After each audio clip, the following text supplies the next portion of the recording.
గారు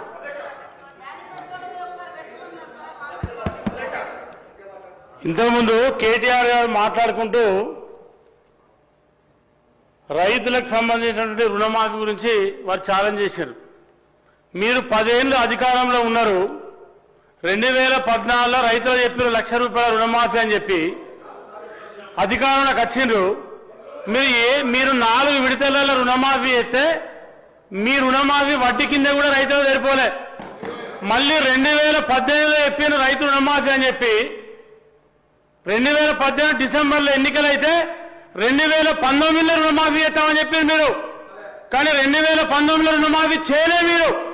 2021-22 సంవత్సరంలో లాస్ట్ 2 ఏళ్ళు చేస్తే రైతులకు వడ్డీ సరిపోలే. మీరు ఇంతకుముందు అన్నారు ఛాలెంజ్ చేస్తున్నా నేను, మీ రైతు రుణమాఫీ జరగలేదు, మీరు 6,000 కోట్ల కన్నా ఎక్కువ ఇయ్యలేదని చెప్పి మీరు ఎవరు చెప్తా ఉన్నారు. దగ్గర 20 నుండి 21,000 కోట్ల రైతులకు రుణమాఫీ చేసేటువంటి ప్రభుత్వం కాంగ్రెస్ ప్రభుత్వం. మీకు దమ్ము ధైర్యం చీము నెత్తులు ఉంటే మీరు నా నియోజకవర్గం రండి.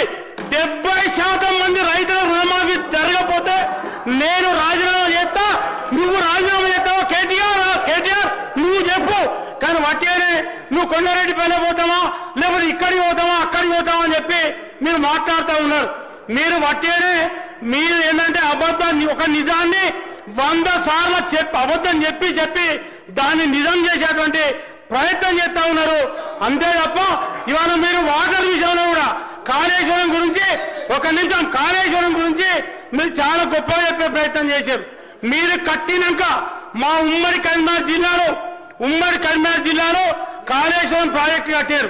మేడిగడ్డ కానీ అన్నారం కానీ సున్నీల కానీ మీరు కట్టినటువంటి ప్రాజెక్టు 3 ఏళ్లు తిరగకుండా ముచ్చటగా కూలిపోయిన. అంటే మీరు ఏ రకంగా మీరు మీ ప్రభుత్వం అవినీతి పాల్పడదో ఇంతకంటే ఎక్కువ నిదర్శనం అవసరం లేదు.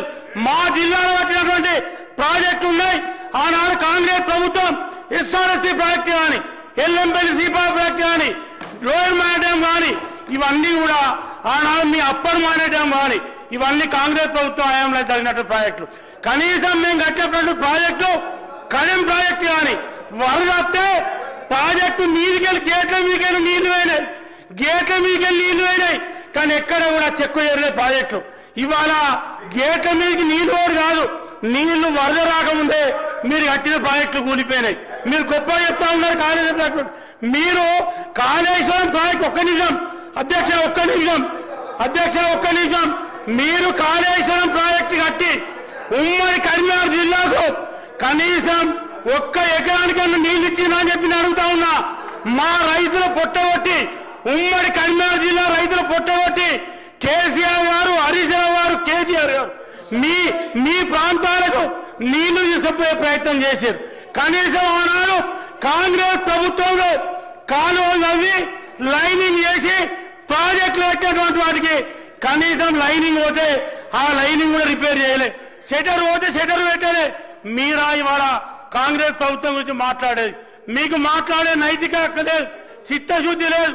మీరు అబద్ధాలు చెప్పి ప్రజలను రైతులను నమ్మించి మోసం చేసేటువంటి ప్రయత్నం చేస్తా ఉన్నారు. ఇలా రైతుల రుణమాఫీ జరిగితే కూడా రుణమాఫీ జరగలేదని చెప్పేటువంటి ప్రయత్నం చేస్తా ఉన్నారు. రైతులకు బోనస్ ఇస్తే బోనస్ ఇయ్యలేదని చెప్పేటువంటి ప్రయత్నం చేస్తా ఉన్నారు. మీరు ఇవాళ నా నియోజకవర్గంలో దాదాపు పెద్దపల్లి అసెంబ్లీ నియోజకవర్గంలో 51 కోట్లు, దాదాపు 50 కోట్ల బోనస్ వస్తే ఈ నిన్నటి వరకు 46 కోట్ల బోనస్ రైతుల అకౌంట్లలో జమ అయినాయి. అది ఇవాళ కాంగ్రెస్ పార్టీ. ఆనాడు మీరు ఒక్క రైతు కన్నా రైతు బోనస్ ఇస్తామని చెప్పి రైతు కన్నా 1 క్వింటల్ వడ్ల కన్నా మీరు బోనస్ ఇచ్చినా అని చెప్పి అడుగుతా ఉన్నా. మీకు మాట్లాడే నైతిక హక్కు లేదు. రైస్ మిల్లులను పెట్టి రైస్ మిల్లులతో కుమ్మక్కాయి వాళ్ళని పెట్టి కిలోలు కటింగ్ పెట్టిన చరిత్ర ఆనాడు మీ ప్రభుత్వాన్ని. మీరు మాట్లాడే నైతిక హక్కు లేదు, మీకు మాట్లాడటానికి కనీసం కూడా అర్హత లేదు. మీరు రైతుల గురించి మాట్లాడే అర్హత లేదు.